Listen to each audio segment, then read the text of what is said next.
Hi, I'm Tim, and I'm hiking the Pacific Crest Trail this year. Hey, thanks a bajillion for stopping by. I really appreciate it.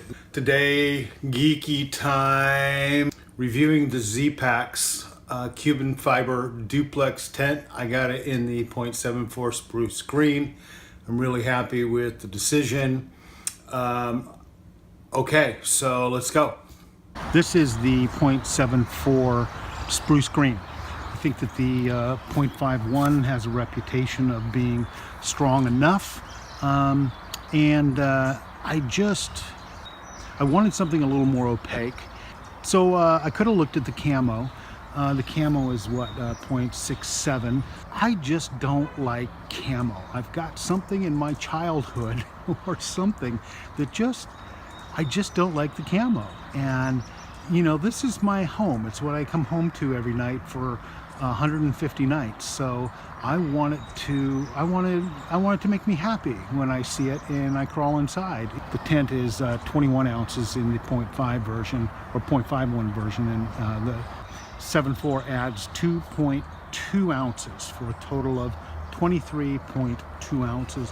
When you actually have this thing bagged up and you're holding it, you just can't believe it's a tent. So I've got it pitched here.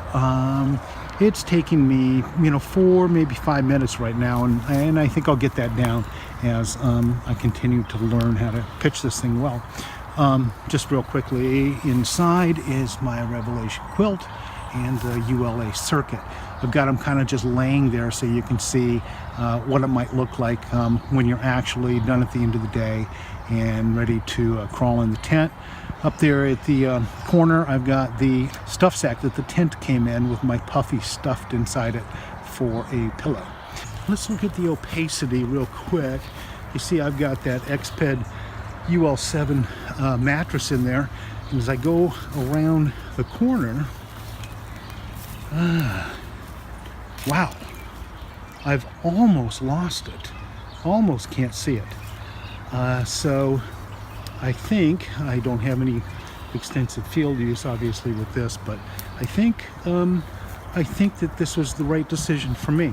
Plus, I love the color, and it's what I come home to, so I'm willing to carry an extra 2 ounces for that. Let's look at a couple things a little closer.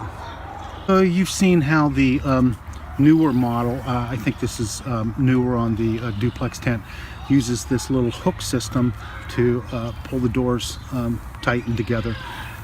I am spending some time here talking about opening and closing the doors and tying them back. I'm doing this with one hand, trying to hold the camera. Yeah, this is failing. There you go. In most cases, one or more of the doors will be left open to address condensation concerns. So it's unlikely that anyone's going to be opening and closing these things frequently.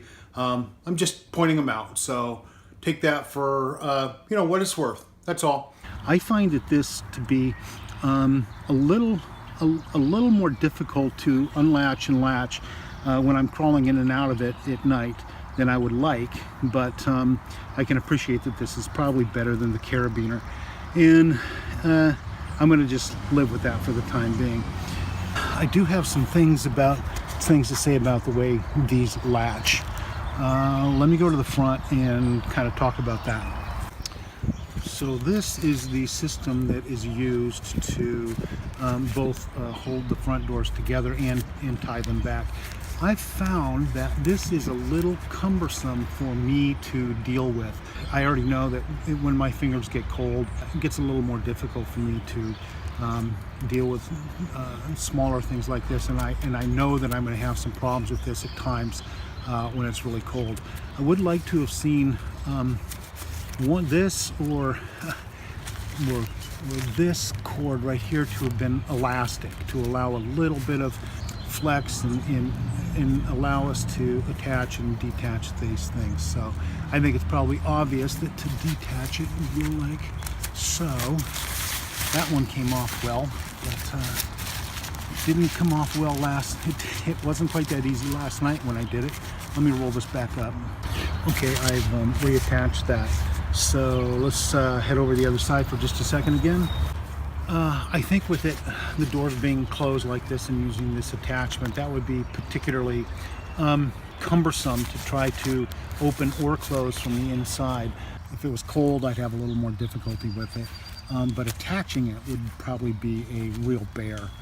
Before we go inside, I'm going to point out that I've used a pair of trekking poles. These are an older pair of mine that I don't really care for any longer. They're set at 46 inches right now. I felt at 48. Well, the bathtub floor is going to be pulled up just a little bit, and it as well will constrict the width a little bit. I didn't like 48 as much as I like 46. Anyway, you're going to have to consider your poles and how you want to set those. So let's go inside. So I'm sitting in the tent right now, and I've got this set up probably how I would want to use it most of the time. I've got my pack in the tent with me. I might pull that down to my feet, but I just put it up there so you can see what it looks like. And you can this X-Ped that I've gotten here, it's a full 26 inches wide, and the circuit is setting next to it. So you can kind of see how much width is actually in here when you've got some gear in here. Sure, you could throw two 20-inch wide mattresses in here, but it's going to get tight. Clearly, this is a much better single-person tent with a big old living room inside. I think that's the better way to think of it. So that's just kind of a personal opinion about this. These zippers I find really easy to work with. I would take more care in opening and closing them typically, but I just wanted to show that they really work really well. Happy with those. Another thing I wanted to just kind of point out, I'm looking at the foot box of the quilt right now. I've noticed that the tent comes down at a sharp enough angle that the foot box can actually touch it sometimes, which would not be ideal if you've got condensation in here. I think that I'd have to adjust how I slept just a little bit and make sure I pulled myself up as far as I could into this corner. These little pockets here, these kind of surprises me that you can't take them out. I know that this thing's probably 5 or 6 grams, if even that, but you know, going with a super ultralight tent, I'm just kind of surprised that you can't take these out. I just bring in my small ditty bag, and I don't think I'd ever use the pockets on either side. A pair of them probably don't weigh more than 5 or 6 grams.